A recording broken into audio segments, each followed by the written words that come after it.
کی حیثیت سے ہم سب کی بات جانتے ہیں اور اچھی طرح سمجھتے ہیں کہ اللہ تعالیٰ نے ہمیں پیدا کیا اپنی عبادت کے لیے. وما خلقت الجن والانس الا ليعبدون. اللہ تعالیٰ نے انسانوں اور جنوں کو پیدا کیا اپنی عبادت کے لیے. اور ہم یہ بات بھی جانتے ہیں کہ یہ دنیا عمل کی جگہ ہے. یہاں پہ ہمیں کام کرنا ہے اور جو اس کا نتیجہ نکلنا ہے, جو اس کا فائدہ ملنا ہے ہمیں, وہ آخرت میں ملنا ہے. لیکن یہ دنیا اتنی خوبصورت ہے, اس میں اتنی چکا چوندھ ہے کہ انسان کا دل اس کے اندر مائل ہو جاتا ہے اور ہم اس دنیا کے اندر لگ کے آخرت کو بھول جاتے ہیں اور سمجھتے ہیں کہ ہمیں جیسے کہ تخلیق ہی اس دنیا کے لیے کیا گیا اور ہم اپنی ساری محنتیں, ساری توانائی, سارا ذہن, ساری صلاحیتیں سب اس دنیا کے لیے لگا دیتے ہیں. تو نتیجہ یہ ہوگا اگر ایسا ہم کریں گے تو ہم دنیا کے اندر نقصان پائیں گے اور اللہ نہ کرے آخرت کے اندر بھی نقصان پائیں گے. تو بہت ضروری ہے ہمارے لیے کہ ہم اس دنیا کی محبت کو اپنے دل سے کم کریں اور آخرت کی یاد کو تازہ رکھیں تاکہ ہمارا عمل اس کے مطابق ہو سکے. اور یہ آخرت کی یاد جو ہے اور یہ دنیا سے جو محبت ہے, اس کو کم کرنے کے لیے اللہ تعالیٰ نے ہمیں بہت سے طریقے دیے اور ان میں سے کچھ جو طریقے ہیں وہ آج ہم انشاءاللہ ان کی بات کریں گے. اور ان میں سے ایک بہت اہم طریقہ یہ ہے کہ موت کو یاد رکھیں. جب ہم موت کو یاد رکھتے ہیں تو ہمیں پتہ ہوتا ہے کہ دنیا کی جو بھی لذت ہے, جو بھی دنیا میں ہمیں فائدہ اٹھا رہے ہیں, یہ کسی نہ کسی دن ختم ہو جانے والی چیز ہے, جبکہ آخرت جو ہے وہ ہمیشہ رہنے والی چیز ہے. اس سے انسان کا دل جو ہے اپنے رب کی عبادت سے غافل نہیں ہوتا. نبی کریم صلی اللہ علیہ وسلم کی حدیث مبارکہ کا مفہوم ہے کہ لذتوں کو ختم کرنے والی چیز کو یاد رکھیں, یعنی کہ موت. جب موت آئے گی تو وہ ہمارے اچھے کپڑے, وہ ہمارا مال, وہ ہماری اولادیں سب ہمیں چھوڑ کے چلی جائیں گی. تو آج ہم اپنے آپ کو انہی کے لیے نہ کھپا دیں, ان چیزوں کے لیے ہی ساری کی ساری صلاحیتیں اور سارا وقت نہ لگا دیں, بلکہ وہ جو ہمیشہ رہنے والی زندگی ہے اس کے اندر بھی اپنے آپ کو کھپائیں, اس کے اندر انویسٹ کریں. اللہ تعالیٰ نے ہمیں جو ہماری زندگی کا وقت ہے, ہمیں نہیں پتا کہ کب موت آئے گی. یہ وقت ہم سے کیوں چھپایا گیا ہے؟ اس لیے تاکہ ہم پوری زندگی اس خیال کے ساتھ گزاریں کہ موت کل بھی آ سکتی ہے, ابھی آ سکتی ہے اور ہماری یہ ساری لذتیں ختم ہو سکتی ہیں. تو انسان اس خیال کے ساتھ زندگی گزارے تو انشاءاللہ وہ آخرت کا خیال بھی اس کے ذہن میں رہے گا اور اس کی محنت بھی رہے گی.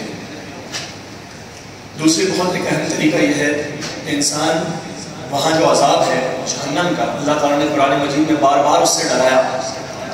تو کیوں یاد دلائی بار بار جہنم؟ تاکہ انسان اس کو یاد کرے اور اس کے دل سے وہ غفلت جو ہے وہ دھل جائے. بلکہ اللہ تعالیٰ نے قرآن مجید میں فرمایا کہ جو ہمیں دنیا کی آگ دی گئی ہے یہ بھی ایک یاد دہانی کے طور میں دی گئی ہے, ایک ریمائنڈر کے طور میں دی گئی ہے کہ دیکھو یہ آگ جو دنیا کی آگ ہے یہ بہت ہلکی سی ہے لیکن تمہیں کتنی تکلیف دیتی ہے, اور اس کے مقابلے میں جہنم کی آگ ہے جو 70 گنا زیادہ شدید ہے, تو اس کی آگ کتنی تکلیف دے گی. اللہ نہ کرے اگر ہم اس کو چھو بھی جائیں یا دور سے اس کا بھپکا بھی محسوس ہو جائے.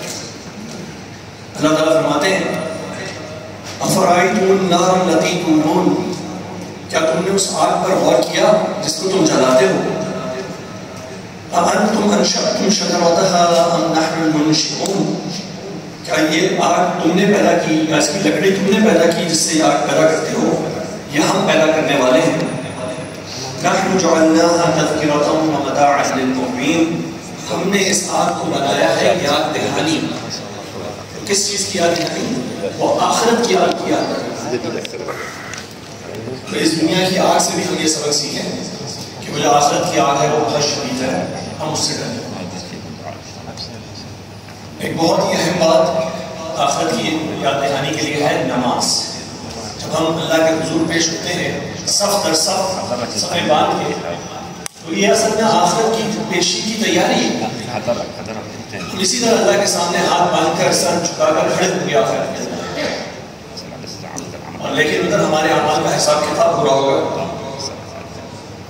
اللہ تعالیٰ فرماتے ہیں جب حضرت موسیٰ علیہ السلام کو حکم دیا نماز کا تو آپ نے فرمایا، اللہ نے فرمایا کہ اننی اللہ لا الہ الا انا فاعبدنی واقم الصلاۃ لذکری،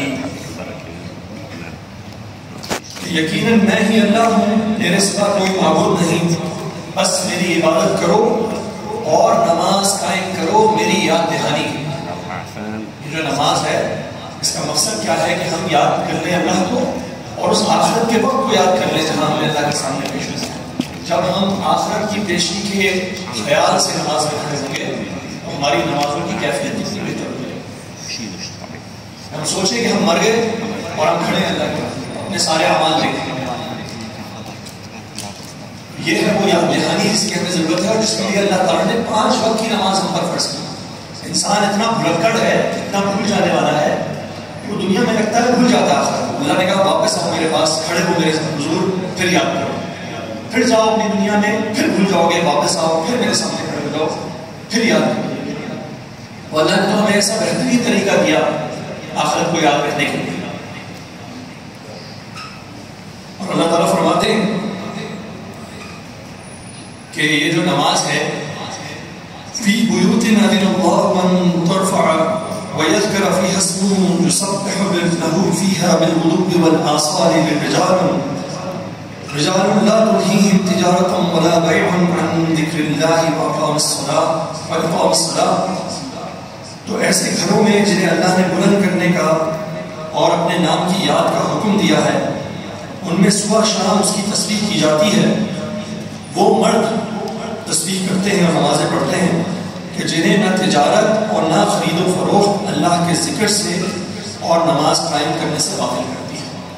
یعنی کہ یہ نماز پڑھنے والے بھی وہ لوگ ہیں اپنے کام دھندوں کو چھوڑ کے اللہ کی طرف آتے ہیں۔ اللہ تعالیٰ کہتے ہیں ان کو اللہ کی یاد غافل نہیں ہونے دیتی، جو اللہ نماز جو ہے وہ اللہ کی یاد سے غافل نہیں ہونے دیتی اور ان کو دنیا کے دھندوں میں پھنسے نہیں رہنے دیتی، بار بار دنیا کے دھندے توڑ کے پھر اللہ کے حضور آ کے کھڑے ہو جاتے ہیں۔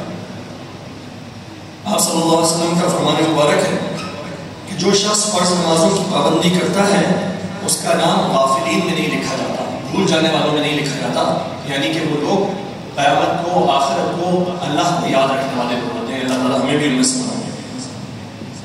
ان میں سے ایک چیز خاص طور پہ جب نمازوں کا ذکر آیا تو جمعے کی نماز کا اور اس کے خطبے کا خاص طور پہ ذکر آیا۔ یہ کیا ہے؟ یہ جیسے ہماری ایک تو روزانہ کی میٹنگز ہیں، اللہ تعالیٰ اس حضور پیشی ہے، پھر خاص میٹنگ ہے جس میں کہا گیا سارے جمع ہو جاؤ، ارد گرد کی مسجدوں سے بھی جمع ہو جاؤ، اس لیے جامع مسجد جمع کرنے والی جمع ہو کے اللہ کو یاد کرو۔ تو جمعے کی نماز کا بھی اور خطبے کا مقصد یہ ہوتا ہے کہ ہم خطبے سے دوبارہ سے یاد دہانی حاصل کریں، ہمیں یاد آیا۔ تو آپ صلی اللہ علیہ وسلم کا فرمان مبارک ہے کہ لوگ جمعے کو چھوڑنے سے باز آ جائیں ورنہ اللہ ان کے دلوں پر مہر لگا دے گا اور وہ غافلوں میں سے ہو جائیں گے۔ اور نماز ان میں سے ایک اہم نماز ہے یاد اللہ کی یاد دلانے کے لیے، وہ تہجد اور قیام اللیل کی نماز ہے۔ اور یہ تو سب سے زیادہ مؤثر طریقہ ہے جب اللہ اور بندے کے درمیان کوئی حجاب نہیں رہتا۔ حدیث مبارک کا مفہوم ہے کہ جس نے 10 آیات پڑھ کر قیام کیا، یعنی کہ چھوٹا سا بھی قیام 10 آیتیں صرف اس کی ذریعے سے اس نے تہجد پڑھ لی تو وہ غافلین میں سے نہیں لکھا جاتا، اور جس نے 100 آیات پڑھی وہ قانتین میں سے لکھا جاتا ہے اور مابرداروں میں سے لکھا جاتا ہے، اور جس نے 1000 آیات پڑھی اللہ تعالیٰ ہمیں بھی ان میں سے کرتے کرتے وہ مقترین یعنی کہ بہت بڑے اجر والوں میں لکھ دیے جاتے ہیں۔ تو یہ بھی ہمارے لیے ہے یاد دہانی ہے کہ ہم اپنی نمازوں کی تو پابندی کریں، جمعے کی نماز کی پابندی کریں، خطبے کو سننے کا اہتمام کریں۔ اب یہ ہماری کمزوری ہے کہ ہمیں عربی میں خطبہ نہیں سمجھ میں آتا، تو الحمدللہ یہاں ہماری مسجد میں خاص طور پر اس بات کا اہتمام ہے کہ ہمیں اردو میں بھی وہ بیان کر دیا جاتا ہے، اور اللہ کا بہت کرم ہے، بہت شکر ہے اس بات کے اوپر۔ اور پھر یہ کہ تہجد کی نماز کا بھی ہم جتنا ہم سے ممکن ہو اس کا اہتمام کریں تاکہ ہم اللہ کی یاد ہمارے دلوں کے اندر تازہ رہ سکے۔ قیامت کا دن، آخرت، جہنم کا خوف، جنت کا شوق، یہ سب ہمارے دلوں میں اللہ تعالیٰ تازہ رکھے تاکہ ہم دنیا میں اس طرح رہیں جیسے ایک مسافر یا ایک مہمان رہتا ہے اور اصل گھر ہمارا جو ہے ہمیں یاد رہے کہ وہ آخرت کا گھر ہے۔ اللہ تعالیٰ ہمیں نمازوں کے ذریعے سے، قرآن مجید کے ذریعے سے، تہجد کے ذریعے سے اپنی یاد کو قائم رکھنے والا بنا دے. آمین یا رب العالمین.